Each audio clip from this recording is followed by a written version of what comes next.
आज का विषय है कि जैसे आप चंडी कवच का पाठ करते हैं, शिव अमोघ कवच का पाठ करते हैं, विष्णु सहस्त्रनाम स्तोत्र का पाठ कर रहे हैं, इस प्रकार के अगर स्तोत्र चालीसा कवच आदि का पाठ करते हैं, राम रक्षा स्तोत्र है, तो इन सब का पाठ करने के लिए जब आप इन सब का पाठ करते हैं तो आखिरी की कुछ लाइनों में जहाँ पर कि ये स्तोत्र चालीसा कवच इत्यादि समाप्त होते हैं, उसके बाद उनकी फल स्तुति होती है। फल स्तुति कुछ लोग करते हैं और कुछ लोग नहीं करते हैं, और बहुत से ज्ञानी महापुरुष, कुछ गुरुपद पर बैठे हुए भी लोग यह बताते हैं कि फल स्तुति जो होता है वह करने की कोई आवश्यकता नहीं है। फल स्तुति का मतलब होता है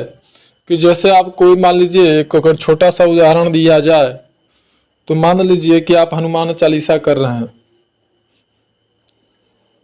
तो लास्ट में यह मान लीजिए उसमें दिया है कि जो यह पढ़े हनुमान चालीसा होए सिद्ध साक्षी गौरीशा, मतलब यह हनुमान चालीसा अगर जो पढ़ेगा वह सिद्ध हो जाएगा। इसके प्रमाण, इसके साक्षी स्वयं भगवान शंकर हैं, स्वयं भगवान शिव हैं। तो और मान लीजिए बजरंग बाण है तो लास्ट में उसमें भी फल स्तुति है कि जो यह बजरंग बाण जेहि मारे ताहि कहो पीर कवन उबारे। तो यहाँ तो मान लीजिए एक दो लाइनों की फल स्तुति है, 3 लाइनों की, लेकिन मान लीजिए कि आप चंडी कवच पढ़ते हैं दुर्गा सप्तशती का, तो उसमें जो है जहाँ पर लास्ट में आप समाप्त करते हैं, जो चंडी कवच है जयंती पाप नाशनी, उसके बाद इसकी फल स्तुति शुरू हो जाती है। और जो विद्वान इत्यादि हैं उनका कहना है कि फल स्तुति करने की आवश्यकता नहीं होती। तो यहाँ पर समझने वाली बात यह है कि फल स्तुति किसे करने की आवश्यकता नहीं है। प्रतिदिन आप कवच का पाठ करते हैं या चालीसा का पाठ करते हैं या स्तोत्र का पाठ करते हैं, जैसे कि आपका अपराजिता स्तोत्र हो गया, प्रतिदिन आप एक ही पाठ कर ही रहे हैं, एक ही पाठ करते हैं, तो क्या ऐसी अवस्था में आपको फल स्तुति का पाठ नहीं करना चाहिए, केवल मूल पाठ करना चाहिए या फिर पूरा पाठ करना चाहिए? तो यहाँ पर समझने वाली बात यह है कि आप अगर प्रतिदिन एक ही पाठ कर रहे हैं तो आपको पूरा पाठ करना है। अब ऐसा तो है नहीं कि जैसे जो हमारे ऋषि मुनि महर्षि इत्यादि रहे हैं वो कम ज्ञानी कम बुद्धिमान तो रहे नहीं थे वर्तमान के लोगों से, जो कि वर्तमान के लोग बताते हैं।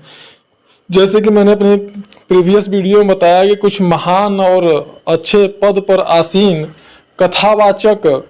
और गुरु, यहाँ की जगत गुरु भी कहे जाने वाले लोग बताते हैं कि शंकर सुवन जो हनुमान चालीसा में है उसको शंकर स्वयं पढ़ो। मतलब उनके हिसाब से भगवान तुलसीदास ने जो रचना की है वो अशुद्ध रचना की है, और ये आज के युग में ये जन्म लेकर के उनसे ज़्यादा ज्ञानी हो गए। तो इसी प्रकार से अगर आप प्रतिदिन एक ही पाठ करते हैं चालीसा स्तोत्र कवच का, तो आपको फल स्तुति निश्चित रूप से करना चाहिए, अनिवार्य रूप से करना चाहिए। यदि प्रतिदिन आप एक पाठ नहीं करते, आप कोई अनुष्ठान कर रहे हैं, मान लीजिए प्रतिदिन आप 11 पाठ कर रहे हैं, 7 पाठ कर रहे हैं, तो पहले और आखिरी पाठ में आपको फल स्तुति करना है। बीच के पाठ में अगर आप फल स्तुति नहीं करते हैं तो भी ठीक है,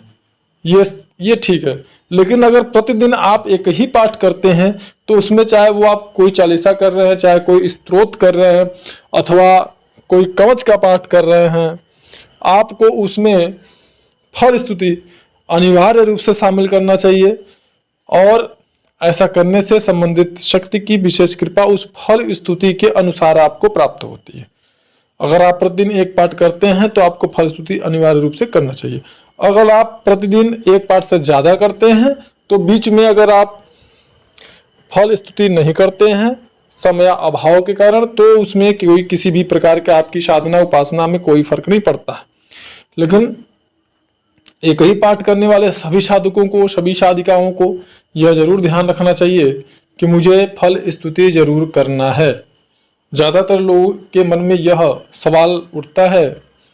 तो इसलिए हमने यह जानकारी प्रकाशित किया है।